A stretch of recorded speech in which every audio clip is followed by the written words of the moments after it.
Shalom, selamat malam Bapak Ibu sekalian, saudara sekalian. Malam ini adalah lanjutan dari seri Kitab Keluaran, sudah sesi ke-14. Saya beri tema Musa tidak diizinkan masuk Kanaan. Nah, mengapa ya? Nah, ini yang akan kita bahas malam ini. Seperti biasa sekaligus dengan implikasinya dalam hidup kita. Jadi dampaknya apa? Aplikasinya apa dalam hidup kita? Ya, baik, inilah sesi 14 Kitab Keluaran. Musa tidak diizinkan masuk ke Kanaan. Kita lanjutkan pembacaan Alkitab kita. Keluaran pasal 17. Ayatnya yang pertama sampai ke 7. Keluaran 17 ayat 1 sampai ayat 7. Saya beri judul Peristiwa di Masa dan Meribah. Saya bacakan ya. Kemudian berangkatlah segenap jamaah Israel dari padang gurun Sin. Bapak Ibu kalau mengikuti online Bible Study ini secara urut, akan tahu perjalanan ini urut. Berjalan dari tempat persinggahan ke tempat persinggahan, sesuai dengan titah Tuhan. Lalu berkemahlah mereka di Rafidim. Jadi ada tempat yang namanya Rafidim. Tetapi di sana tidak ada air untuk diminum bangsa itu. Jadi mulailah mereka bertengkar dengan Musa. Bangsa Israel ini dipimpin Musa tapi sering bertengkar dengan Musa. Kata mereka, "Berikanlah air kepada kami supaya kami dapat minum." Tetapi Musa berkata kepada mereka, "Mengapa kamu bertengkar dengan aku? Mengapakah kamu mencobai Tuhan?" Seolah-olah Musa bertanya gini, "Kamu kok tidak percaya sama Tuhan?" Gitu, ya. Ayat 3. Hauslah bangsa itu akan air di sana, bersungut-sungutlah bangsa itu kepada Musa dan berkata, "Mengapa pula engkau memimpin kami keluar dari Mesir untuk membunuh kami, anak-anak kami dan ternak kami yang dengan kehausan?" Bapak Ibu kalau ikuti online Bible Study ini ya, kita baru saja melewati menyeberang Laut Teberau. Laut terbelah. Mujizat luar biasa. Tapi nggak lama setelah itu sudah lupa rupanya mereka mujizat. Makanya mujizat itu tidak efektif untuk mengubah seseorang. Sembuh dari sakit, setelah sembuh nggak bertobat juga. Bukan mujizat yang luar biasa itu. Yang luar biasa itu adalah firman yang dimengerti, lalu dilakukan. Maka itu luar biasa dampaknya dalam hidup seseorang. Mujizat malah merusak cara berpikir seseorang. Contohnya Israel. Nggak pengaruh. Padahal itu laut terbelah loh. Ya, oke, kita lanjutkan dulu. Ayat keempat. Lalu berseru-serulah Musa kepada Tuhan. Katanya, "Apakah yang akan kulakukan kepada bangsa ini? Sebentar lagi mereka akan melempari aku dengan batu." Berfirmanlah Tuhan kepada Musa, "Berjalanlah di depan bangsa itu dan bawalah beserta engkau beberapa orang dari antara para tua-tua Israel. Bawalah juga di tanganmu tongkatmu yang kau pakai memukul sungai Nil dan pergilah." Tongkat itu lambang dari otoritas yang diberikan oleh Tuhan. Ingat di pertemuan kita yang lalu, tongkat itu dilempar jadi ular. Tongkat itu dipukul ke atas sungai Nil, air menjadi darah. Ya, tongkat itu lambang otoritas yang diberikan Tuhan kepada Musa. Ayat 6. "Maka aku akan berdiri di sana, di depanmu, di atas gunung batu di Horeb." Bapak Ibu kalau mendengar kata gunung Horeb, kita sudah bahas ya, itu gunung Sinai. "Haruslah kau pukul gunung batu itu, dan dari dalamnya akan keluar air." Disuruh pukul, sehingga bangsa itu dapat minum. Demikianlah diperbuat Musa di depan mata tua-tua Israel. Jadi Musa taat, disuruh pukul, dipukul batu itu. Lalu keluar air. Bangsa Israel bisa minum lalu. Nah, dinamailah tempat itu Masa dan Meribah. Masa artinya ujian, ujian bagi Israel. Meribah, perselisihan, perselisihan antara Israel dan Musa. Mengerti ya Bapak Ibu ya? Oleh karena orang Israel telah bertengkar dan oleh karena mereka telah mencobai Tuhan dengan mengatakan, adakah Tuhan di tengah-tengah kita atau tidak? Inilah peristiwa di Masa dan Meribah. Israel bersungut-sungut bertengkar dengan Musa karena nggak ada air.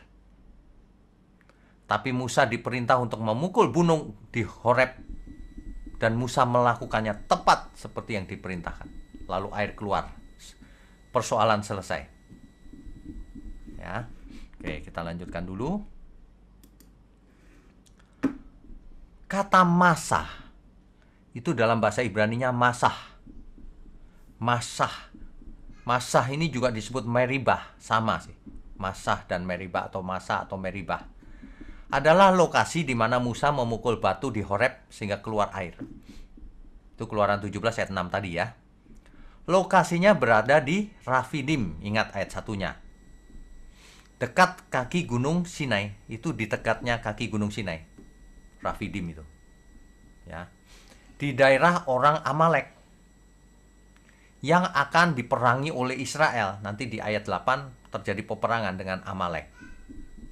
Setelah melewati padang gurun Sin, inilah persinggahan terakhir bangsa Israel sebelum sampai di Sinai, yaitu Rafidim. Ya. Lokasi Rafidim ini kenyataannya sulit dicari, tidak tentu. Tidak bisa dipastikan yang mana. Nanti ya kita akan lihat. Ya. Nah, tapi Israel ini selalu bersungut-sungut. Kalau Bapak Ibu ikut sesi-sesi yang lalu ya, waktu sampai di Mara, sebelum Elim, di situ nggak ada air juga, ngajak ribut juga terhadap Musa. Lalu di situ ada sumur, ternyata airnya pahit, sehingga kayu dilempar Musa ke sumur itu sehingga manis. Inilah sesi-sesi yang lalu. Ketika diberi roti dari surga, roti mana, bersungut-sungut katanya enakan makanan di Mesir, daging, mentimun, bawang putih, bawang merah. Yang diomongin makanan, padahal makanan dari surga diberikan Tuhan. Menghina ini. Nah, yang sekarang di lokasi Masa dan Meribah. Nanti di sesi-sesi mendatang ada tuh di lokasi Tabera. Itu kitab bilangan. Itu kitab Keluaran 17, bilangan 11 ayat 1 sampai 3. Nanti ada lagi peristiwa ular tembaga. Itu di bilangan 21 ayat 4 sampai 9. Bersungut-sungut terus Israel. Terakhir di akhir pengembaraan 40 tahun, dia sampai di Kades. Bersungut-sungut terus. Ya, mengulang-ulang terus sungut-sungutnya itu. Oke, kita lanjutkan dulu. Inilah perjalanan sampai di sini pembahasan kita. Jadi dari sebentar ya. Dari Mesir menuju Mara, Elim, terus ke padang gurun Sin, ya. Terus mampir di Dopkah dan akhirnya sampai di Rafidim. Ini lokasi Rafidim. Ini perkiraan ya. Rafidim. Disinilah bangsa Israel tadi kita sudah bahas bertengkar dengan Musa karena nggak ada air. Dan Musa memukul sebuah batu di depan tua-tua Israel dan bangsa Israel sehingga air mengalir keluar. Inilah lokasi persinggahan terakhir sebelum sampai di Gunung Sinai. Jelas ya Bapak Ibu ya. Oke, kita lanjutkan. Nah, ini foto perkiraan lokasi Rafidim hari ini. Tapi ini perkiraan ya. Mungkin yang dimaksud Rafidim adalah Wadi Weiran di dekat Jebel Musa. Jebel Musa itu Gunung Musa, Gunung Sinai. Kalau kita pergi ke Israel, kemungkinan selalu lewat sini. Dan selalu dibahas ini kemungkinan Rafidim gitu. Perhatikan nih Bapak Ibu. Semuanya berbatu-batu, tapi ada daerah sedikit ini hijau. Ya. Ini lokasi Rafidim yang dipercaya. Tapi secara tradisional. Rasul Paulus memakai peristiwa ini di 1 Korintus 10 ayat 4 untuk menggambarkan kehadiran Kristus bersama Israel. 1 Korintus 10 ayat 4. Dan mereka semua minum minuman rohani yang sama, sebab mereka minum dari batu karang rohani yang mengikuti mereka. Dan batu karang itu ialah Kristus. Ya. Oke. Jadi, Bapak Ibu sekalian, Rasul Paulus mengartikan kejadian nyata itu dengan interpretasi yang baru. Itu tanda dari Kristus yang menyertai Israel. Bapak Ibu tentu ingat di pembahasan kita yang lalu, kalau Kristus sebenarnya sudah muncul di perjanjian lama. Tapi bukan dalam bentuk Yesus yang lahir lewat Maria, tapi dalam bentuk seringkali muncul dalam bentuk Malah Adonai, atau dalam bahasa Indonesia diterjemahkan malaikat Tuhan. Tuhannya tapi huruf besar semua, jadi bukan malaikat biasa, utusan Tuhan huruf besar, utusan Yud He Waw He atau Yud He Vav He, utusan Sang Adonai. Ya, oke, kita lanjutkan dulu. Nah, sekarang kita bahas dosa Musa. Apa sih dosa Musa yang menyebabkan ia tidak boleh masuk ke Kanaan? Kalau kita tadi baca kitab Keluaran, Musa disuruh pukul batu, dilakukan tepat seperti Musa. Tapi di Bilangan, di kitab Bilangan 20 ayat 1 sampai 13, di situ dikisahkan bahwa di ayat ke-8 misalnya, Tuhan memerintahkan Musa, ambillah tongkatmu itu, dan engkau dan Harun kakakmu harus menyuruh umat itu berkumpul, katakanlah di depan mereka kepada bukit batu itu, supaya diberi airnya. Demikianlah engkau mengeluarkan air dari bukit batu itu bagi mereka dan memberi minum umat itu serta ternaknya. Perintah ini bukan disuruh pukul, disuruh mengatakan kepada batu itu. Ya. Perhatikan, Musa hanya diperintah untuk mengatakan kepada bukit batu itu, bukan memukul ya. Oke, kita lanjutkan dulu. Ayat 9. Lalu Musa mengambil tongkat itu dari hadapan Tuhan seperti yang diperintahkan kepadanya. Ketika Musa dan Harun telah mengumpulkan jemaah itu di depan bukit batu itu, berkatalah ia kepada mereka, dengarlah kepadaku, hai orang-orang durhaka. Apakah kami harus mengeluarkan air bagimu dari bukit batu ini? Sesudah itu Musa mengangkat tangannya lalu memukul bukit batu itu dengan tongkatnya 2 kali. Maka keluarlah banyak air sehingga umat itu dan ternak mereka dapat minum. Tetapi Tuhan berfirman kepada Musa dan Harun, karena kamu tidak percaya kepadaku dan tidak menghormati kekudusanku di depan mata Israel, itulah sebabnya kamu tidak akan membawa jemaah ini masuk ke negeri yang akan kuberikan kepada mereka.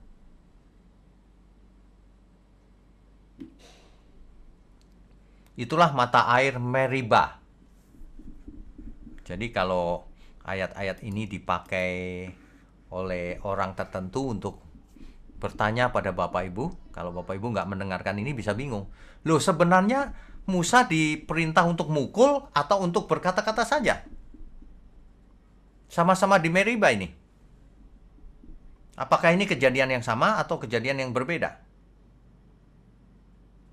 Bapak Ibu harus membacanya sesuai konteks ya. Sesuai konteks. Saya mundur sebentar ya. Makanya baca Alkitab itu penting secara teliti. Nih perhatikan nih, Keluaran 17 ayat 1. Lalu berkemahlah dia di Rafidim. Rafidim itu ada di mana? Di dekat kaki Gunung Sinai. Nah, Yang peristiwa yang tadi di kitab Bilangan tadi, ada di mana dia? Di Kades. Lokasi yang berbeda. Jadi dari Gunung Sinai, Israel melanjutkan perjalanan ke padang gurun Zin. Lalu tinggallah bangsa itu di Kades. Jadi ini lokasi yang berbeda. Ya. Miriam mati di situ. Bapak Ibu tentu ingat siapa Miriam? Yang waktu Musa dulu masih kecil, Miriam yang mengantar di sungai, menghanyutkan di sungai tapi dijaga dari jauh. Ya benar, kakak perempuannya Musa. Ya. Nah, di daerah ini, di Kades inilah bangsa Israel bertengkar lagi sama Musa. Jadi ini peristiwa yang berbeda. Tapi sama karena tidak ada air. Lalu Musa dan Harun bersujud di pintu kemah pertemuan. Sehingga Tuhan berfirman, ambillah tongkatmu, katakan di depan mereka, mata mereka kepada bukit itu, supaya airnya keluar. Tapi Musa, kalau kita baca dengan teliti ya, coba kita perhatikan baik-baik. Di ayat ke-10, Musa sakit hati, pahit, kesel, jengkel sama Israel. Diajak berantem terus. Ya. Diajak bertengkar terus. Makanya Musa melampiaskan, akhirnya dia nggak tahan, dia melampiaskan kemarahannya. Dengarlah kepadaku, hai orang-orang durhaka. Dimarahin itu Israel. Padahal tidak disuruh Tuhan. Ya. Apakah kami harus mengeluarkan air bagimu dari bukit batu itu? Nah, ini Musa sudah kelewatan ini. Kami di situ adalah Musa dan Harun. Musa masa mengaku-ngaku kami, padahal diperintah Tuhan, bukan? Mestinya Musa memberitahu bahwa itu Tuhan yang perintahkan. Jadi bukan kami. Israel bukan nggak percaya hanya Musa saja, yang terutama adalah tidak percaya pada Tuhan berarti. Ya. Nah, jadi kesalahan Musa yang pertama, ngata-ngatain Israel orang-orang durhaka, marah-marah. Yang kedua, mengambil alih posisi Tuhan, kami, dia dan Harun maksudnya. Yang ketiga ayat 11.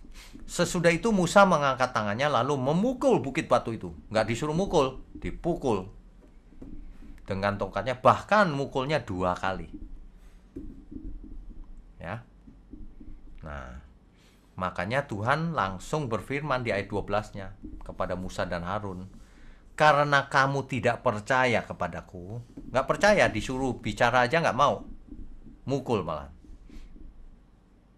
Mungkin Musa berpikir ya, yang di masa Meriba itu dipukul, mungkin gitu kali ya. Sekarang kok disuruh berkata-kata saja gitu, nggak percaya Musa. Dan Musa tidak menghormati kekudusan Tuhan di depan mata orang Israel. Musa mulutnya sembarangan, tidak ikut perintah, mukul, nggak menghormati kekudusan Tuhan. Itu sebabnya, nah ini hukumannya bagi Musa. Itulah sebabnya kamu tidak akan membawa jemaah ini masuk ke negeri yang akan kuberikan kepada mereka. Musa tidak boleh masuk negeri perjanjian. Ya. Oke, kita lanjutkan dulu.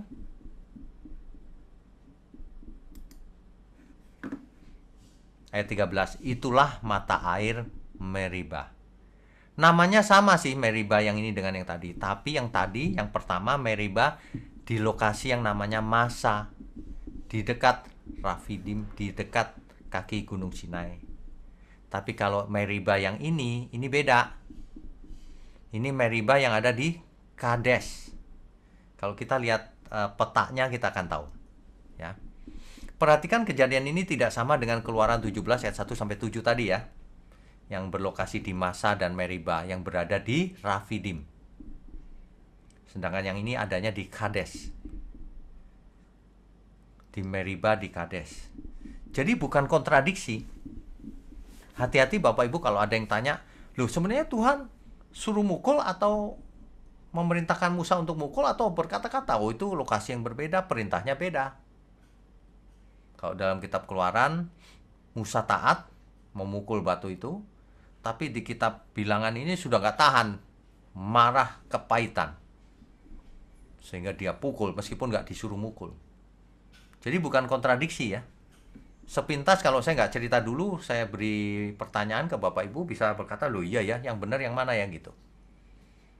Padahal ini lokasi yang berbeda meskipun disebut Meriba juga. Karena Meriba itu artinya perselisihan atau pertengkaran. Lokasi ini dinamakan Meriba karena Israel bertengkar lagi dengan Musa. Oke, kita lanjutkan dulu ya.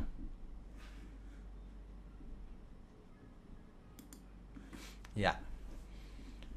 Jadi Musa jengkel, pahit hati, sehingga marah dan memaki bangsa Israel dengan hai orang-orang durhaka.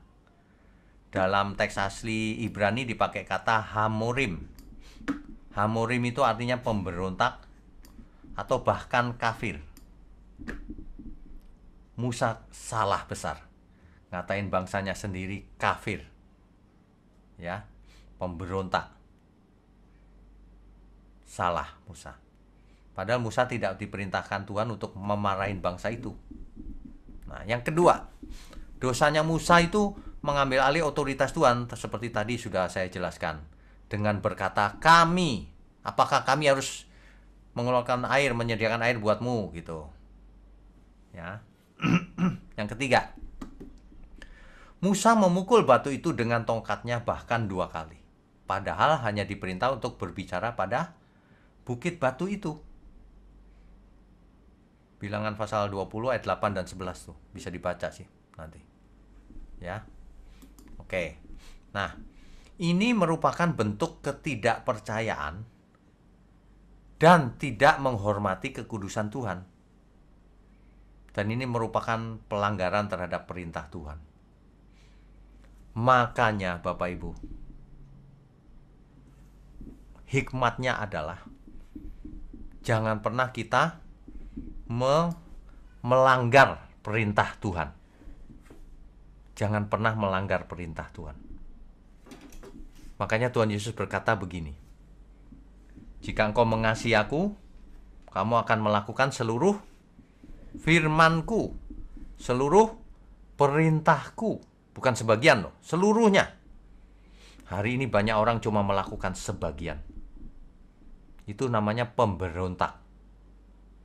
Karena orang benar akan melakukan seluruh perintah Tuhan. Itulah bukti cinta kita sama Tuhan.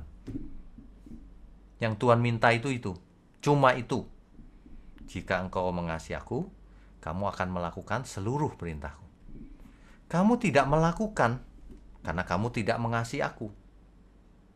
Di ayat yang lain, terkutuklah orang yang tidak mengasihi Tuhan. Ya. Jadi jangan sampai kita berbuat dosa yang menyebabkan kita dihukum Tuhan. Oke, kita lanjutkan dulu ya. Ya. Pemazmur bermazmur mengingat peristiwa itu juga. Mazmur 106 ayat 32 sampai 33. Mereka menggusarkan dia dekat air Meriba, sehingga Musa kena celaka karena mereka.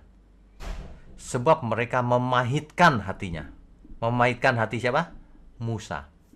Sehingga ia teledor dengan kata-katanya. Musa saking keselnya, hai orang-orang durhaka. Nah itu sebabnya Musa jadi nggak boleh masuk ke Kanaan.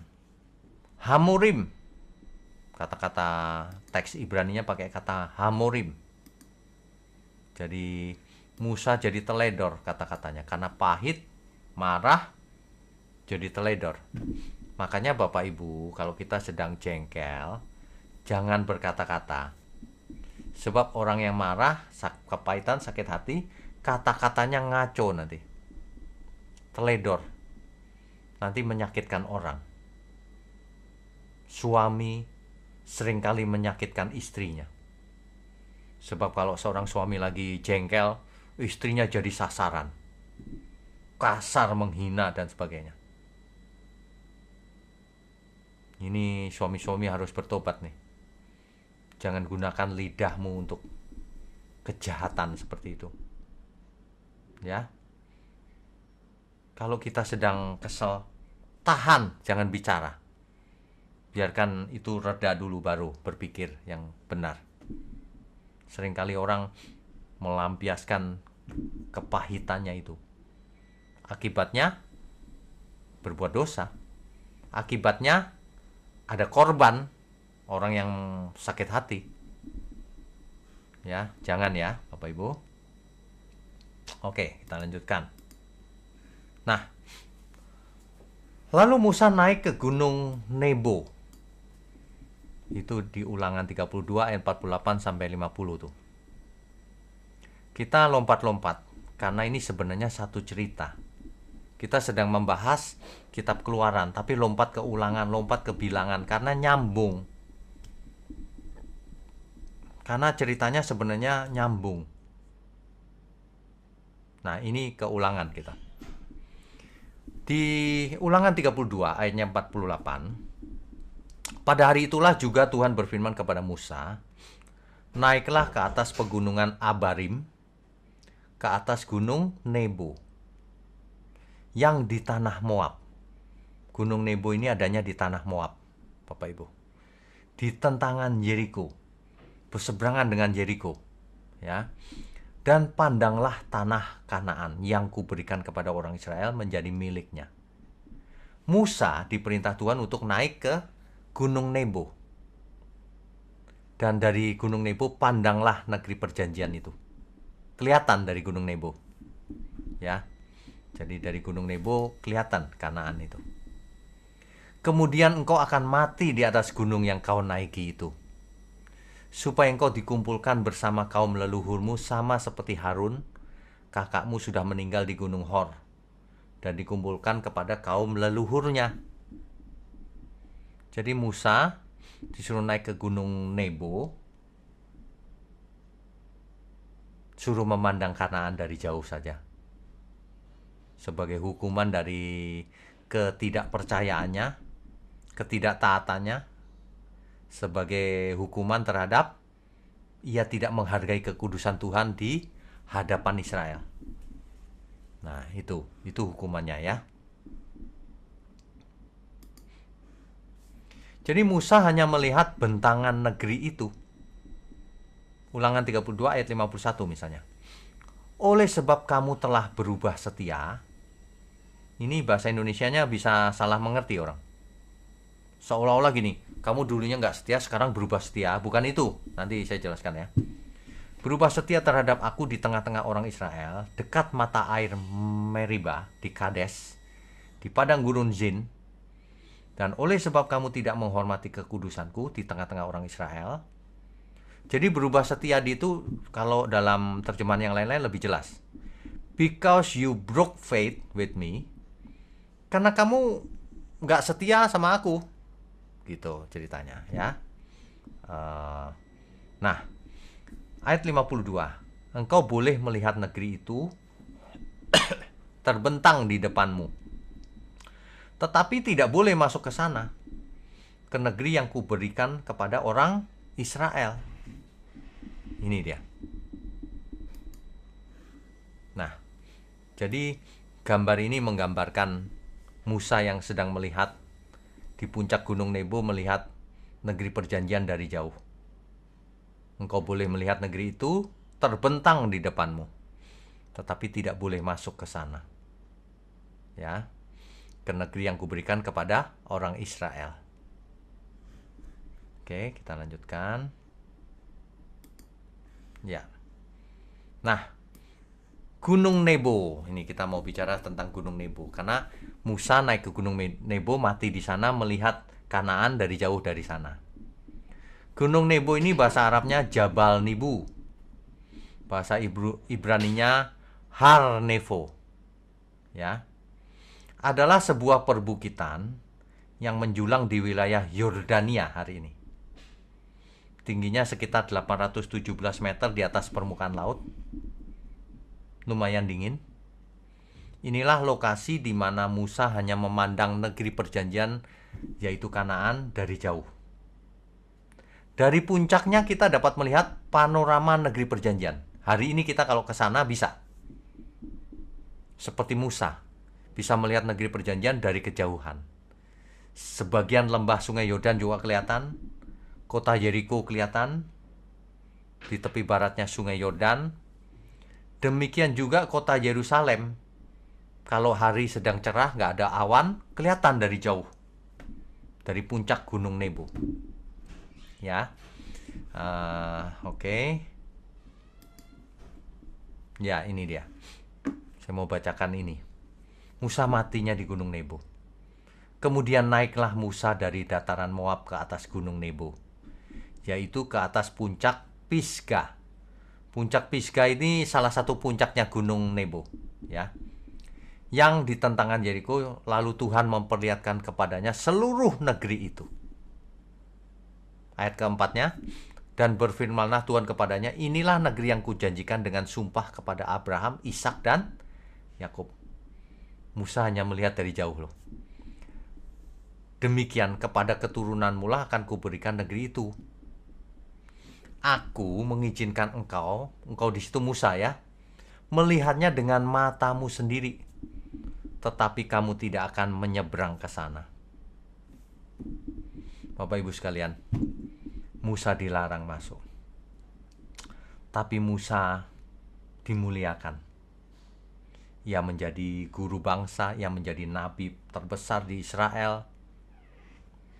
Dan suatu hari ia muncul di puncak gunung bersama Elia dan Tuhan Yesus. Musa sangat berjasa, ia dipakai Tuhan, ya. Oke, kita lanjutkan dulu. Ayat 5. Lalu matilah Musa, hamba Tuhan itu, di sana di tanah Moab, sesuai dengan firman Tuhan. Ayat 6. Dan dikuburkannya lah dia di suatu lembah di tanah Moab, di tentangan Bet Peor, dan tidak ada orang yang tahu kuburnya sampai hari ini. Musa mati tapi kuburnya tidak diketahui. Mengapa demikian? Kita akan bahas itu, nggak tahu apakah di online Bible Study ini atau di khotbah saya. Mengapa ya kuburnya Musa nggak tahu, kuburnya Yesus hanya kemungkinan ini, itu, dan sebagainya. Semuanya itu hari ini sulit dipastikan. Kenapa? Sengaja Tuhan. Nanti itu. Nah, di ayat 7, Musa berumur 120 tahun ketika ia mati. Matanya belum kabur dan kekuatannya belum hilang. Bayangkan, Musa umur 120 tahun, matanya nggak kabur, masih kuat, naik Gunung Nebo, bukan naik mobil. Hari itu nggak ada, berjalan kaki. Ya, paling banter naik unta. Nah, betapa kuatnya fisiknya Musa ini. Matanya tidak kabur, kekuatannya belum hilang, tentu saja kakinya nggak sakit. 120 tahun. Jadi Bapak Ibu kalau baca Alkitab harus lengkap sesuai konteks. Di Mazmur 90 ayatnya yang ke-10, umur manusia 170, kalau kuat 80. Itu siapa itu? Kata-kata siapa itu? Itu kata-kata Musa. Coba dibaca ayat 1-nya. Inilah doa Musa. Itu kata-katanya Musa. Padahal Musa umur 120 tahun. Mengapa Israel umurnya sekitar 70 sampai 80 saja? Karena Israel bandel. Kedagingan, suka makan daging dan sebagainya dan sebagainya. Makanya sakit lewat 70 tahun. Ya. Nah, itu cerita tersendiri. Kita lanjutkan dulu. Ini adalah di atas Gunung Nebo, Saudara. Ini ada apa namanya? Ada monumen untuk memperingati puncak Gunung Nebo, Mount Nebo ini. Ya. Jadi puncak Gunung Nebo. nggak jauh dari monumen ini, itu ada ini di sebelah kanan nih, saudara. Ada satu tiang bentuknya salib tapi dilingkari oleh ular. Ini akan kita bahas tersendiri tentang ular tembaga ini, ya. Nah, inilah lokasi puncak Gunung Nebo. Di sini ada satu gereja dan kita berdiri di sini untuk memandang dari kejauhan Kanaan, negeri perjanjian. Oke, kita teruskan dulu ya. Ini dia. Jadi di pinggir situ ada satu papan tulis yang begini. Di depannya itu pemandangan yang luas begitu, Bapak Ibu. Nah, itulah di kejauhan sana ada negeri perjanjian. Ini dia. Ya. Di sebelah kiri ada Laut Mati. Dan lain-lain. Nanti kita lihat dulu sebentar. Ini dia. Diberi ini arah. Paling kiri Hebron, kemudian Herodium, Bethlehem, Yerusalem kelihatan kalau lagi nggak ada awan. Itu tuh ada panahnya itu. Qumran, Bukit Zaitun, Ramallah, Jericho, Danau Tiberias, Nablus, itu kelihatan semua dari puncak Gunung Nebo ini. Ya. Bentar, kita lanjutkan dulu. Ini dia, Bapak Ibu. Jadi panah-panah itu bisa menunjuk ini. Itu di kejauhan ada yang biru-biru ini kan. Nah, itu lalu mana? Arahnya Yerusalem mana tadi ya? Ini Yerusalem sekitar sini. Ya. Jericho sekitar sini. Sesuai ini Bapak Ibu, sesuai dengan panah ini. Ya. Nah, kalau kita pergi ke Israel, mampir ke Gunung Nebo, sampai ke tempat ini, puncaknya. Nah, ini yang akan kita bahas di sesi nggak tahu, sesi mendatang masih jauh mungkin. Ular tembaga, yaitu ada yang menyebutnya Nehustan, yaitu Musa disuruh membuat tiang yang dililit ular oleh Tuhan. Ya. Jadi oke, ini mendatang. Kita lanjutkan dulu. Ini Bapak Ibu.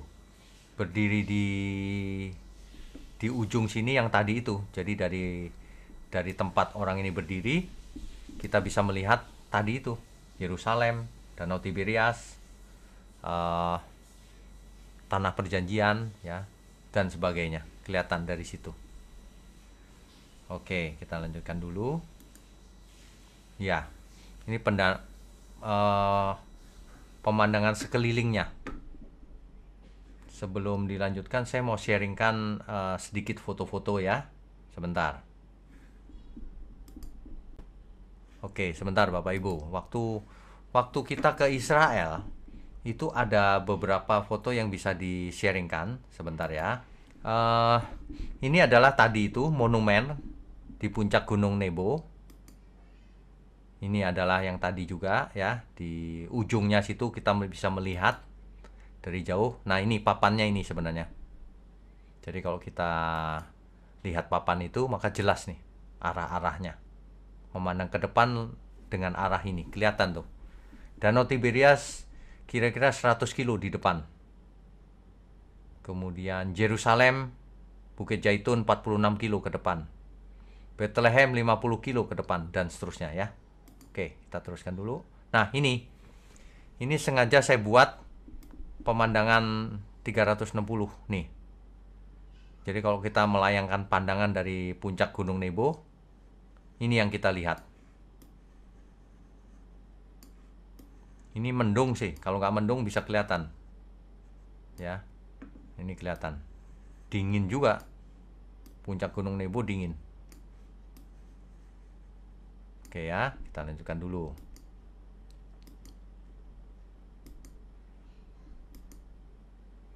Ini ada ceritanya sendiri. Nanti kapan? Nah, ini adalah perjalanan menuju puncak Gunung Nebo. Baik, Bapak Ibu, sahur-sahur. Ini ya, yang kelihatan di sebelah kiri sana, lihat ya. Sekarang kita naik ke gunung sini, mau ke Nebo, lihat Laut Mati sebelah kiri sana. Masih Ada ingat laut Laut mati di Mati? sebelah kiri. Ya, dimana kita bisa tambah muda ya. Iya, di Laut Mati ini ada juga ya, merupakan border atau perbatasan sama seperti Sungai Jordan. Tadi kita sepanjang jalan ini kita lembah Jordan, mana Sungai Jordan, lalu Sungai Jordan bermuara di Dead Sea ini ya, di Laut Mati. Iya, dari ini ya, sumber Ini airnya ada menuju di puncak sebelah Gunung selatan Nebo, Lebanon, Bapak Ibu. dua daerah Tadi Banyas itu. Hasbani namanya. Ya. Terus masuk Danau Tiberias, lalu dari Tiberias 125. Ini perjalanannya.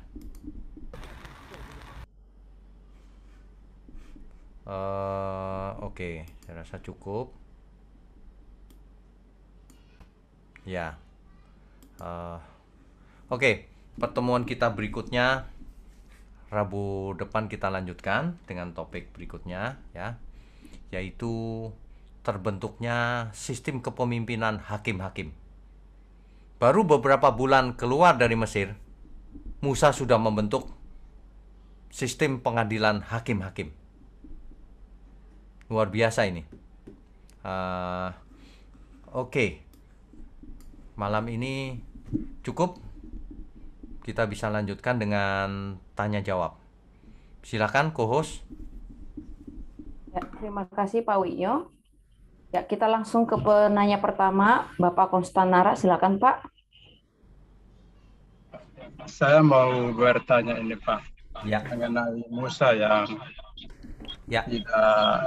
tidak sampai ke tanah perjanjian. Padahal kalau dilihat dia yang memimpin bangsa Israel dari tanah Mesir ke tanah perjanjian.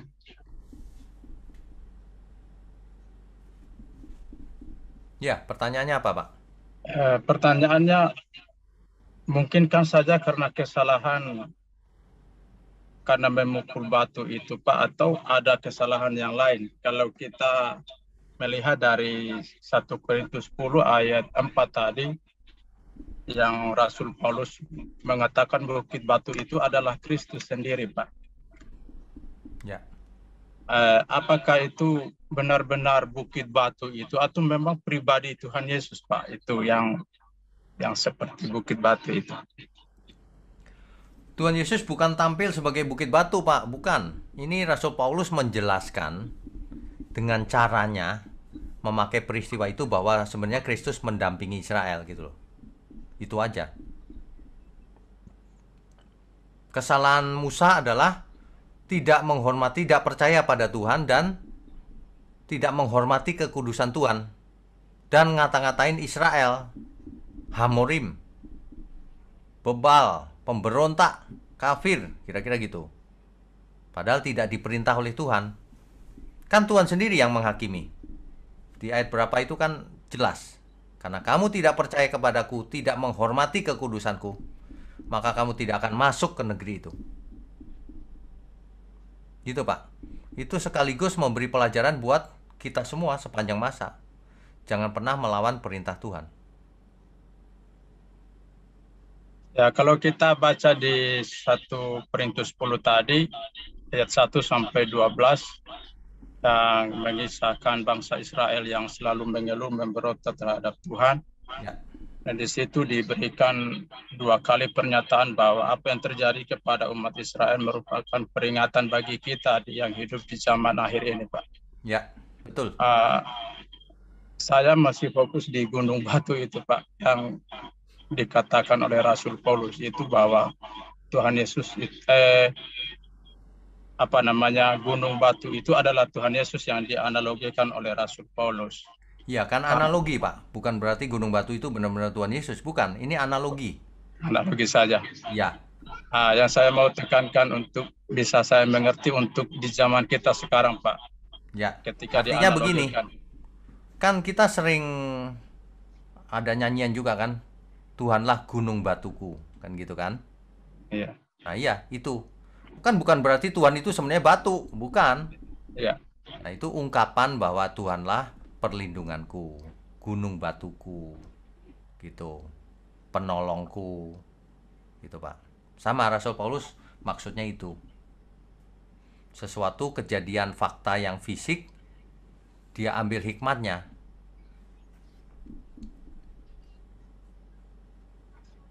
Begitu ya Pak? Oke, ya Pak. Terima kasih Pak. Oke, Tuhan berkati. Ya, selanjutnya Ibu Yuliana, silakan di-unmute, Bu. Ibu Yuliana silakan. Ya, Shalom Pak Wisnu, selamat Shalom. malam. Ya, saya mau nanya Pak Ya. tentang dosa Musa yang menyebabkan ia tidak boleh masuk ke Kanaan. Saya pernah dengar ada hamba Tuhan yang mengatakan salah satu juga dosa Musa itu dia menikah dengan wanita Kusi, Pak. Apakah itu betul, Pak? Kita tidak boleh ngarang-ngarang sendiri. Tuhan marah menghukum itu bukan karena hal-hal lain, tapi karena itu. Kan ayatnya berurut tuh Bu. Nggak boleh dihubung-hubungkan kemana-mana, nggak boleh. Misalnya, karena Musa sudah pernah belajar di istana, tukang sihirnya pasti temennya itu. Nah, itu ngarang-ngarang gitu nggak kepake tuh Bu. Jadi, kenapa Musa tidak boleh? Karena itu, peristiwa itu. Nggak ada yang lain ceritanya di Alkitab. Sesuatu yang tidak tercatat, nggak boleh kita ambil kesimpulan. Musa menikah dengan wanita Midian, bukan? Anak Imam Yetro. Itu kan Midian. Nah, terus masalahnya apa? Nggak masalah. Tuhan tidak mempermasalahkan hal itu. Yang Tuhan permasalahkan, kamu diperintah ini kok begitu.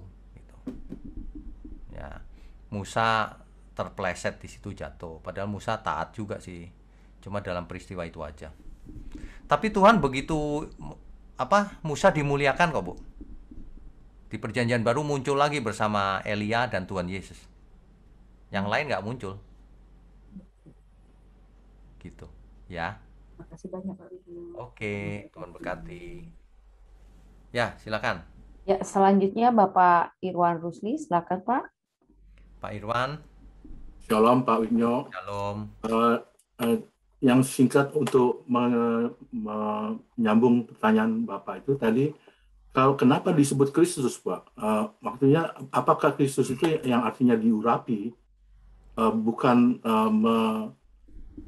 merepresentasi Yesus? Apakah berarti Kristus itu bisa diberikan nama kepada orang-orang juga gitu? Tidak bisa Pak, Kristus hanyalah Yesus. Yang Paulus maksudkan itu memang Yesus Kristus. Berarti batu itu adalah simbol dari Yesus Kristus? Ya, penyertaan Kristus pada bangsa Israel. Lalu kenapa Harun juga dihukum Pak? Nggak bisa masuk ke Israel, ke Kanaan maksudnya? Satu itu Pak, satu tim kan? Oh, karena kita satu tim gitu ya, bisa juga dihukum secara keseluruhan gitu Pak? Bisa dong Pak. Ada satu bangsa yang tindakannya sama, setuju dua-duanya, itu pasti setuju dua-duanya. Bukannya Harun nggak boleh gitu, nggak gitu pasti setuju. Kalau Harun nggak setuju, nggak setuju, pasti Harun nggak ikut dihukum. Lalu yang terakhir Pak, Bapak bilang bahwa kita harus melakukan seluruh perintah Tuhan Yesus yang ada di bagaimana seseorang bisa mengetahui seluruh perintah Tuhan Yesus tanpa mengetahui seluruh firman Tuhan, seluruh Injil itu? Ya tidak bisa, sebelum Pak menguasai secara seluruhan. Ya tidak bisa, makanya orang harus belajar seluruhnya. Ya, tapi mencapai keseluruhan itu kan sesuatu yang harus dicapai, yang mungkin tidak bisa dicapai kadang-kadang Pak. Tidak ada yang tidak mungkin kalau Tuhan yang suruh. Jadi misalnya saya sendiri, saya bisa mempelajari semua firman Tuhan, perintah-perintah Tuhan itu secara keseluruhan Pak. Harus saya lakukan gitu Pak. Harus dilakukan semua. Alkitab berkata begini, kalau yang satu diperhatikan, jangan yang lain diabaikan. Alkitab ngomong gitu kan. Banyak orang cuma melakukan 1-2 hal, misalnya persepuluhan. Itu pun ada maunya, biar dibalas Tuhan 100 kali. Itu bukan persembahan itu namanya. Mancing berkat itu. Dagang itu sebenarnya. Itu ajaran salah itu. Ya, tapi maksud saya kalau keseluruhan itu suatu tantangan yang sangat luar biasa untuk setiap kita rupanya. Betul. Memangnya mudah? Loh kan dari dulu sudah begitu, Pak. Para murid Tuhan Yesus kan sudah nanya, kalau demikian siapa yang bisa selamat, Tuhan? Para murid Tuhan sudah nanya gitu, Pak. Tapi Tuhan jawabnya, apa yang tidak mungkin bagi manusia, mungkin bagi Tuhan. Bagaimana kita meresponi hal itu? Kita harus lakukan semua yang kita bisa, semaksimal mungkin sampai mati. Jangan alasan nggak bisa, aku manusia biasa. Nah, yang gitu itu udah ngomong kosong itu. Pak, God bless. Ya, sebenarnya Tuhan Yesus memberikan mengajar sesuatu yang lebih praktis. Intinya dua. Kasihlah Tuhan Allahmu dengan segenap yang ada padamu. Kasihlah sesamamu seperti engkau mengasihi diri sendiri. Itu udah semuanya tercakup, Pak. Orang yang nggak belajar Alkitab tapi melakukan itu, ya itu udah tercakup semuanya. Di dua hukum inilah tergantung seluruh hukum Taurat dan kitab para nabi. Kan gitu kan? Iya. Yang dimaksud melakukan seluruh perintah bukan berarti belajar jadi ahli Alkitab, bukan itu. Melakukan inti daripada ajaran itu, tapi semua. Ya, itu. Nah, kan kalau orang kan nggak gitu, Pak. Yang penting aku udah kasih perpuluhan, udah. Hidupnya masih dalam dosa. Masih pelit. Nah, yang gitu-gitu, Pak. Kalau yang begitu-begitu ya nggak bisa. Apakah kita bisa ngambil dari pelajaran ini bahwa kadang-kadang kita memang salah dihukum, tapi kita bisa masuk surga gitu? Kalau kita salah, minta ampun, bangun lagi. Jangan jatuh terus. Apakah Musa minta ampun, Pak, dalam hal ini? Musa pasti minta ampun, Pak. Nggak mungkin Musa tidak minta ampun. Masih, Pak. Pasti. Jangankan Musa, kita aja minta ampun. Gak usah Musa deh, Pak. Adam minta ampun nggak kira-kira? Apa Adam gini, nggak masalah, diusir gitu nggak? Pasti dia ketakutan, Pak. Dia udah berbuat salah, dia ketakutan. Pasti itu. Banyak orang gini loh, nggak tertulis di Alkitab. Ya kalau mikirnya gitu ya orang nggak bisa ngerti. Sesuai nggak dengan Alkitab? Gitu maksudnya. Ada yang tersurat, ada yang tersirat. Yang tersurat, yang eksplisit. Yang tersirat, ya dari seluruh kisah Alkitab itu kita bisa mengambil kesimpulan. Gitu. Jelas ya, Pak Irwan ya? God bless. Tuhan berkati. Berikutnya.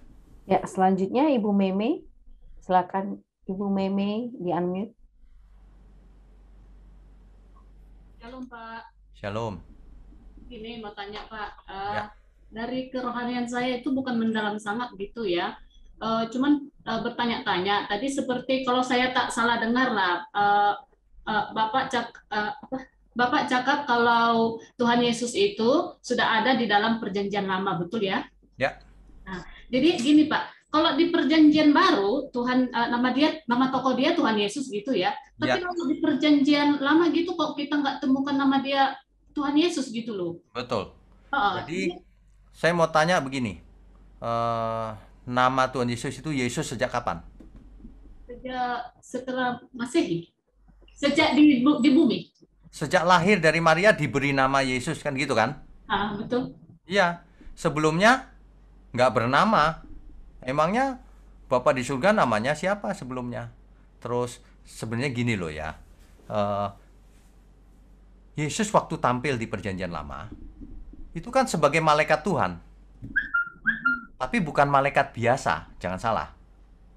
Kalau malaikat biasa disembah nggak mau, tapi ini disembah terima dia. Malaikat Tuhan. Jadi kalau di Alkitab itu ditulisnya malaikat Tuhannya udah besar. Tapi kalau malaikat biasa disebutnya malaikat aja biasa gitu. Beda. Sama yang menjumpai Abraham 3 orang. Yang satu siapa? Itu dia. Yesus. Ya. Nggak disebut Yesus. Tapi kita mengerti setelah sampai Perjanjian Baru dijelaskan oleh Rasul Paulus, dijelaskan oleh Injil, dijelaskan oleh apa. Itu Kristus gitu. Nah itu sudah pernah saya seminarkan. Judulnya Kristus di Perjanjian Lama. Sudah saya bahas lengkap ayat-ayatnya dan sebagainya, buktinya gitu. Ibu Meme di kota mana ya? Sorry Pak, Di kota mana? di Kota Pineng Pak. Oh, Pineng ya, Malaysia ya. Ya, oke. Jadi coba Ibu cari di YouTube, judulnya Kristus di Perjanjian Lama. Ada 2 sesi, Bu. Kristus di Perjanjian Lama, terus nama saya gitu, biar langsung dapat. Ya Pak. Oke. So gini, sebentar ya Pak, sorry ya. Ya. Oh, maknanya masa keselamatan di dunia ini sudah terkutuk. Ya. Maka kita yang di surga, Allah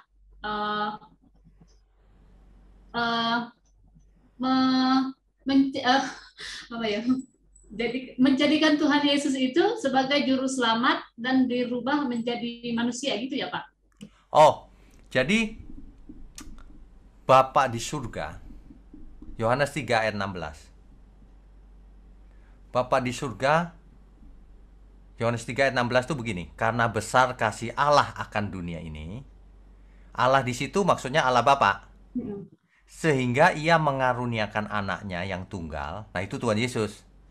Supaya barang siapa percaya akan dia, jangan binasa, melainkan beroleh hidup yang kekal.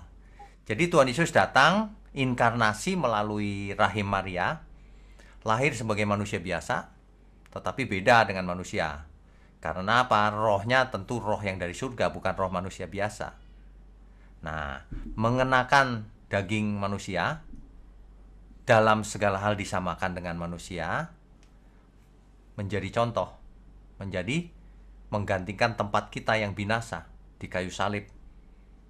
Sehingga kita sekarang sudah diampuni, tapi jangan buat dosa lagi.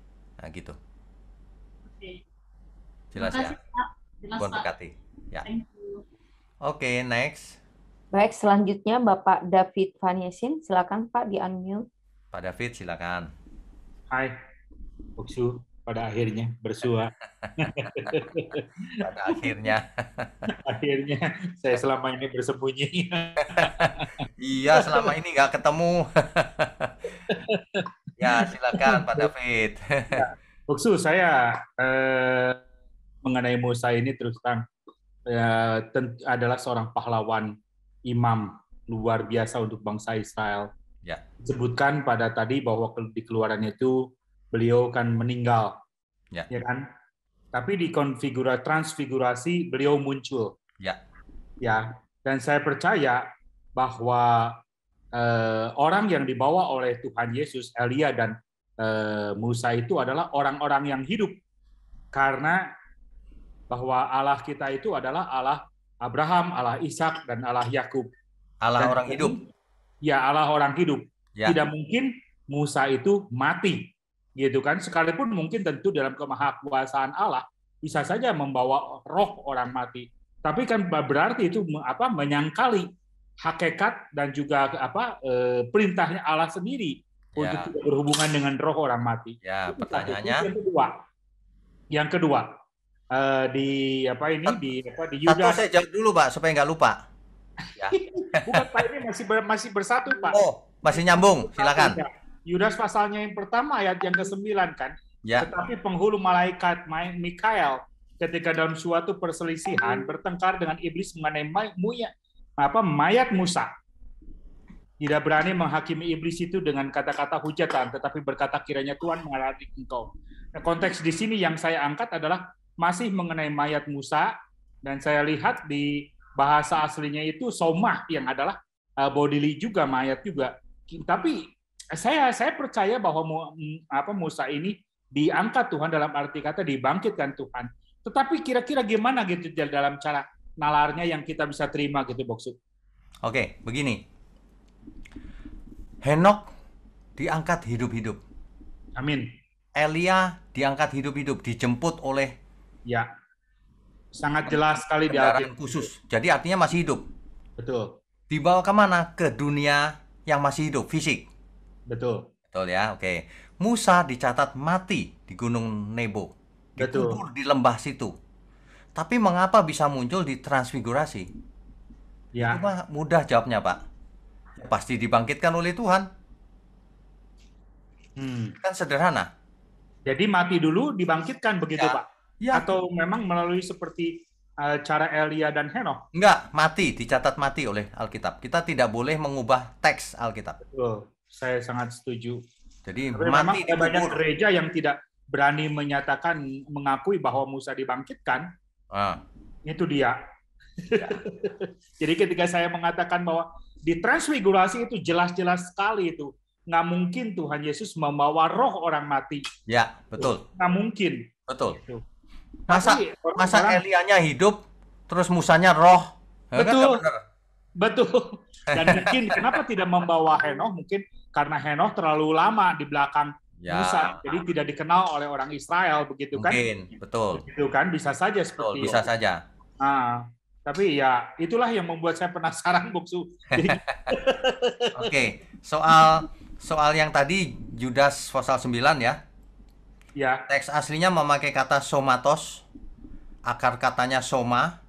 Soma itu bisa body, bisa tubuh orang hidup, bisa tubuh orang mati, bisa mayat, bisa tubuh orang hidup. tergantung begitu konteksnya. ya. Ya, Somatos ini bisa tubuh orang mati, bisa juga tubuh orang hidup ya. yes. I see. The living body atau the dead body. I see. Oke, oke. Thank you. Terima Oke, kasih. Tuhan berkati. Ya, God bless. Oke, Saya mundur lagi deh. ya next. Baik, selanjutnya Bapak Henry. Silakan Pak Henry. Oke. Selamat malam Pak Wigno. Selamat malam. Saya sebenarnya menyambung sama persis pertanyaannya dengan Pak David, Pak. Ya, Barusan. ya. Jadi, tapi saya kaget sekali dengan pernyataan Pak Wigno yang mengatakan apa susahnya dibangkitkan. Ya, Ini masalahnya bukan masalah sepele kalau ini dibangkitkan bagi saya, Pak. ya. Karena satu-satunya pribadi yang mati, dibangkitkan, dan hidup selama-lamanya, itu hanya Tuhan Yesus, Pak. Ya. Itu bagi saya. Jadi bagi saya, karena berbeda dengan manusia yang dia dibangkitkan, tapi dia mati lagi, Pak. Ya. Ini bukan permasalahan sederhana, karena bagi saya, orang yang mati, dia pasti masuk ke Sheol. Sama seperti Tuhan Yesus, dia pada waktu kenapa dia harus jadi manusia, alasan saya, kenapa dia harus mati, dan dia bisa merebut kunci kerajaan maut, dia mati untuk bisa masuk ke dalam kerajaan maut, Pak. Itu pandangan saya. Ya, pertanyaannya? Nah, pertanyaan saya cukup kaget, cukup shock sebenarnya pertanyaannya. Tadi kan sudah ditanyakan Pak David. Cukup shock dengan pernyataan bahwa dia dibangkitkan apa susahnya gitu. Tapi bagi saya itu bukan pernyataan yang bukan sebuah hal yang sederhana. Karena pertanyaan saya menjadi begini, tiba-tiba berubah, lalu apa keistimewaan kebangkitan Tuhan Yesus jika sudah pernah ada pribadi lain yang dibangkitkan seperti Tuhan Yesus? Oke. Baik, Ya, itu pertanyaan saya, Pak ya. Subah. Ya, Oke. terima kasih, Ya, Pak. baik. Ini saya kayak ujian nih. Ditanyanya yang susah-susah. Oke, nggak apa-apa. Jadi gini, ada namanya metode induksi. Artinya kita mengambil kesimpulan berdasarkan data-data atau informasi yang ada di teks Alkitab. Nah, satu-satunya kemungkinan cuma satu. Musa pasti diangkat dalam keadaan hidup. Gitu. Cuma itu. Nah, tapi Alkitab juga menyatakan Musa dikubur. Nah, jadi satu-satunya kemungkinan ya dibangkitkan. Emang ada kemungkinan lain? Nggak ada. Jadi begitu. Nah, kenapa mesti itu menjadi gangguan? Tidak. Yang membangkitkan siapa? Kan Tuhan juga sama. Beda. Kalau ini kan manusia. Kalau Tuhan kan dalam rangka menebus. Nah, sekarang Henokh dan Elia, normal nggak manusia nggak pernah mati? Fisiknya memang diangkat masih berupa fisik begitu? Enggak. Elia kalau diangkat fisik apa adanya, sampai ke keluar bumi atmosfer udah mati. Oksigen nggak dapet, kedinginan, mati pasti. Pasti tubuhnya jadi tubuh kemuliaan, tubuh kekal. Nah, begitu juga dengan Musa. Itu induksinya begitu. Sebab nggak ada cerita lain lagi. Boleh saya sambung sedikit ya, Pak ya? Boleh. Jadi begini, orang mati, rohnya dia masuk ke Sheol, Pak. Ya, tidak semuanya, tidak semuanya. Nah, induksinya lagi, Musa nggak perlu ke Sheol. Pasti enggak. Mati langsung diangkat. Nah, diam-diam. makanya itu Pak, artinya begini, kata mati itu yang terus mungkin di Yudas pasal yang ke-9 itu kan menjadi sangat berhubungan satu dengan yang lain, menjadi sangat berhubungan. Jadi kalau misalkan bisa dengan sangat mudah Tuhan comot roh Musa dari Seol, dicomot lalu dipertemukan dengan Tuhan Yesus. Tidak di Seol, saya bicara. Musa mati, rohnya nggak ke Seol, langsung diangkat bersama tubuh yang baru. Untuk apa di Seol? Karena mendapatkan hak istimewa seperti siapa? Henok dan Elia. Memangnya itu normal? Itu nggak normal itu. Itu kedaulatan Tuhan. Nah, jadi supaya kebenaran kan nyambung seluruh cerita, nggak mungkin putus-putus. Nah, supaya itu nyambung ya begitu ceritanya. Nggak ada cerita lain. Coba aja bagaimana jelasinnya. Kalau kita mengatakan Musa nggak mati, ya Alkitab mengatakan mati. Nanti orang-orang haters nyerang kita juga. Mati kok nggak mati ya? Ya udah memang mati, tapi rohnya nggak ke Seol. Langsung diangkat bersama tubuh yang baru. Bisa nggak? Lah kenapa nggak bisa? Nanti ketika Tuhan Yesus datang, kalau kita masih hidup, tubuh kita langsung diganti yang baru. Bayangin. Apa saja bisa, tapi nggak boleh ngarang-ngarang sendiri. Ini sesuai Alkitab aja. Gitu. Oke Pak, sementara cukup Pak. Nanti ngobrol sendiri sama Bapak deh. Terima kasih Pak. Oke, next. Baik, selanjutnya Ibu Meike, silakan Bu. Ya, shalom. Shalom, Bu. Iya, luar biasa Pak ya. Tadi saya mengikuti bahwa begitu Musa melakukan pelanggaran, dia tidak diizinkan masuk ke Kanaan. Jadi betapa harus berkenan, ya tidak boleh ada kesalahan. Nah, kalau kita membandingkan Pak ya, kalau di zaman perjanjian lama dulu, ya bagaimana orang-orang begitu tidak taat, ada yang mati, langsung dihukum. Beda ya dengan kita pada saat ini di zaman anugerah, kita ada kesalahan, kita masih ada dosa. Sama Bu, sama. Pintu anugerah ya. Sama Bu, di perjanjian baru juga sama. Jadi Anania Safira menipu langsung mati juga. Tapi tiap orang kan beda kasusnya. Kita nggak bisa buat rumus, nggak boleh buat rumusan. Terserah Tuhan. Tapi Tuhan kita Tuhan yang tidak berubah. Gitu aja. Oh iya. Tapi kalau saya memperhatikan ya Pak, baca-baca semua kisah-kisah perjanjian lama, kayaknya kita yang di zaman ini yang anugerah yang apa ya Pak, lebih besar loh, anugerah Tuhan diberikan kesempatan itu kita benar. Hidup.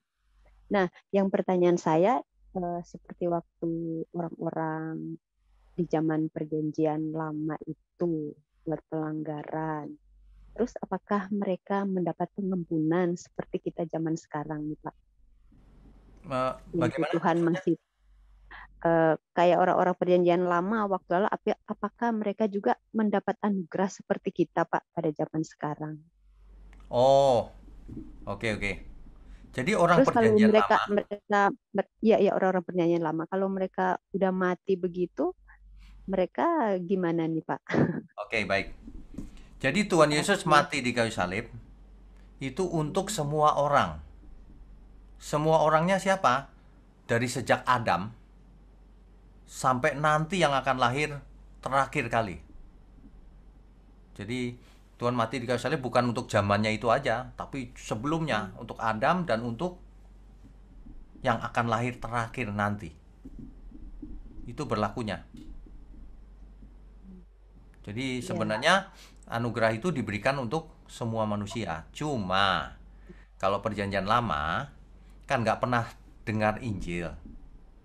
Nah, dihakiminya beda dengan yang dengar Injil. Mahkotanya juga beda. Kalau yang dengar Injil harus akan dimuliakan bersama Tuhan. Ini catatan Alkitab loh ya. Banyak orang nggak percaya, padahal itu catatan Alkitab. Banyak loh yang nggak percaya. Enggak, dimuliakan. Emangnya mencari kemuliaan dan loh ya terserah, itu kata Alkitab bukan kata saya. Gitu, Bu. Iya, oke. Baik, Pak Wisnu, terima kasih. Ya, oke. Tuhan berkati. Ya, selanjutnya Bapak Gustiawan Andreas, silakan Pak. Pak Gustiawan, silakan. Ya, shalom, Pak Witnyo. Shalom. Mau tanya ya ke soal Sabat ya, minggu kemarin. Ya. 10 hukum Tuhan itu, jangan membunuh itu hukum ke-7 berapa ya? Hukum ke berapa ya yang jangan membunuh? Ya. Hukum ke berapa itu ya? Itu akan kita bahas di sesi mendatang tuh, Pak. 10 hukum Tuhan. Pertanyaannya begini, Pak. Kenapa waktu zaman Musa itu ya, yang memungut ranting-ranting pohon itu sampai dihukum mati itu ya? Padahal di Taurat ditulis tidak boleh membunuh, Pak. Itu paradoks, Pak. Yang mana? Yang mana? Itu kan yang memungut ranting-ranting itu kan sampai dibunuh, Pak. Ada di itu. Ya, ayat yang mana? Kalau ini mesti kasih ayatnya, Pak. Waduh.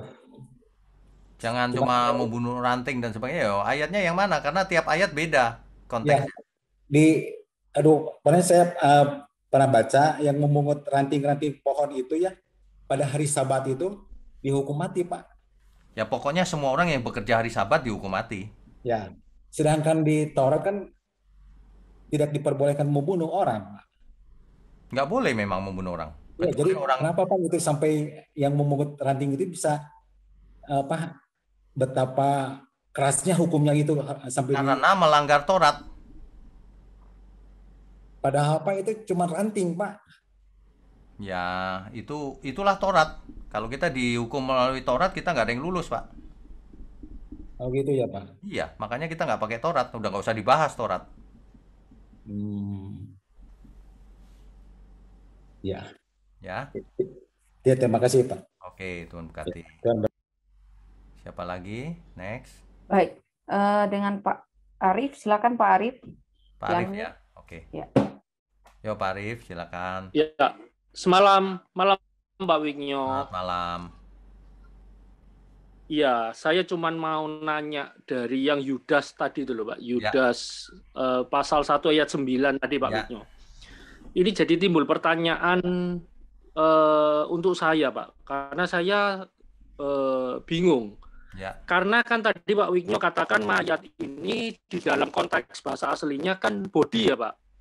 Dead body bisa, artinya living bisa body tubuh bisa. hidup atau tubuh. Ya, oke. Yang saya mau tanyakan gini, Pak. Kalau dikatakan dia living body, Pak, itu apakah iblis masih punya kedaulatan, Pak, yang merebut tubuhnya Musa yang sudah bersama dengan Tuhan, Pak? Itu yang pertama. Okay. Yang kedua, kalau dikatakan mayat, maksudnya yang dead body, apakah untungnya buat iblis merebut tubuhnya Musa yang sudah maksudnya sudah mati gitu loh. Ya, ngerti saya. Saya bisa tolong dibantu penjelasannya, Pak. Saya bingung. Ngerti. Terima kasih, Pak Wigno. Ya, ini pertanyaan bagus nih. Jadi gini, Bapak Ibu sekalian, selalu ingat, kalau baca Alkitab itu jangan harafiah. Kecuali memang harafiah. Misalnya banjir Nuh itu, air bah, itu memang fisik, benar-benar banjir, bukan pura-pura banjir atau gambaran lambang banjir, bukan. Tapi yang ini kita harus mengerti kenapa mayat itu diperebutkan, mayat atau tubuh hidup. Kenapa? Emangnya iblis butuh mayat? Enggak, itu di film-film mayatnya jadi setan, itu enggak ada itu, ya. Tubuh hidup diperebutkan iblis bisa nggak? Ya nggak bisa juga, emang milik siapa kita? Apalagi Musa. Betul nggak? Ini sebenarnya artinya adalah iblis mau Musa itu seperti yang lain-lain, rohnya ke Sheol atau Hades. Kok ini istimewa juga nih, gitu loh. Nah, jadi Musa enggak, ini istimewa. Seperti Elia, seperti Henok. Cuma kalau Elia Henok nggak pernah mati, kalau ini mati sebentar terus langsung gitu. Jelas nggak ya? Ya, jelas. Oke, Pak Wignyo. Oke. Jadi boleh dibilang ini seperti figuratif ya, Pak Wignyo ya? Bisa jadi. Kalimat ini, Pak Wignyo ya? Ya, bisa. Oke. Nah, makanya Oke, jadi siap. kalau kita kalau selalu harafiah bisa bingung loh nanti. Seperti tadi itu Rasul Paulus, batu itu adalah Kristus loh. Masa Kristus batu? Emang dewa batu? Nah, kayak gitu-gitu. Nggak cocok. Ya. Pasti maksudnya lebih dalam. Gitu. Oke, makasih Pak Wignyo. Memberkati. Makasih. Ya. Habis ya? Sudah semua? Ya, mungkin ada tambahan penanya, Pak. Cuman ini yang terakhir kali ya, Pak ya? Ya, boleh. Yang terakhir. Pak David, silakan Pak David. Pak David masih mau tanya ya? Boleh. Pertanyaan pertama tadi sudah disampaikan oleh Bro Ardi ya. Itu yang pertama. Yang sudah terjawab yang dari 1 Yudas. Yudas pasal pertama. Cuman yang mungkin bisa membantu kita Pak, pemahaman kita Pak, itu Boksu mengenai kekudusan Tuhan yang dinyatakan juga ketika anak-anak Harun yang membubuhkan api asing.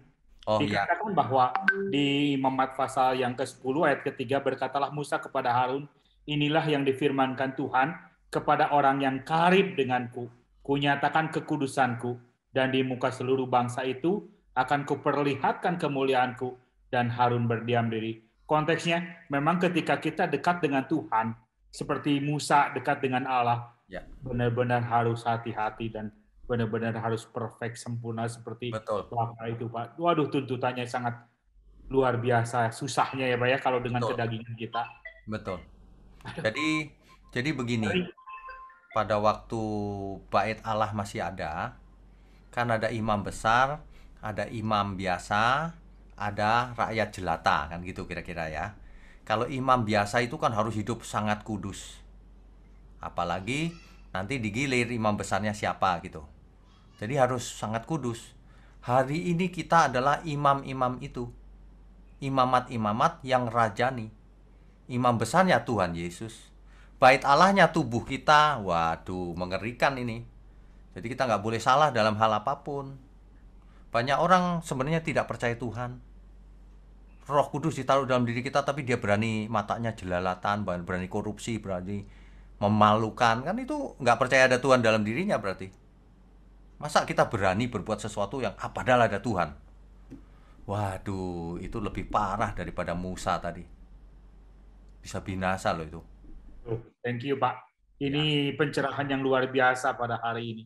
Betul, mengingatkan kembali bahwa kita adalah tubuh bait Allah dan kita sendiri adalah imamat yang rajani. Thank you Pak, terima kasih sekali. Ya, puji Tuhan.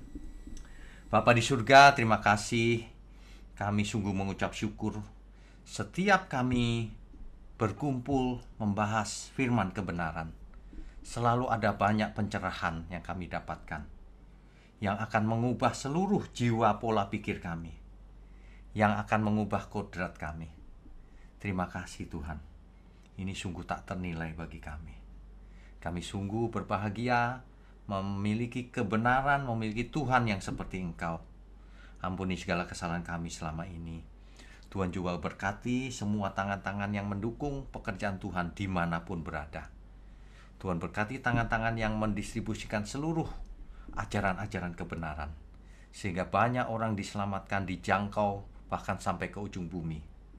Berkati juga channel ini Tuhan, GSKI Pandainta Kapuk, channel hamba-Mu juga, dan semua channel-channel kebenaran di seluruh dunia. Gereja-Mu dimanapun berada. Terima kasih, hanya di dalam nama Tuhan Yesus kami berdoa dan mengucap syukur. Amin.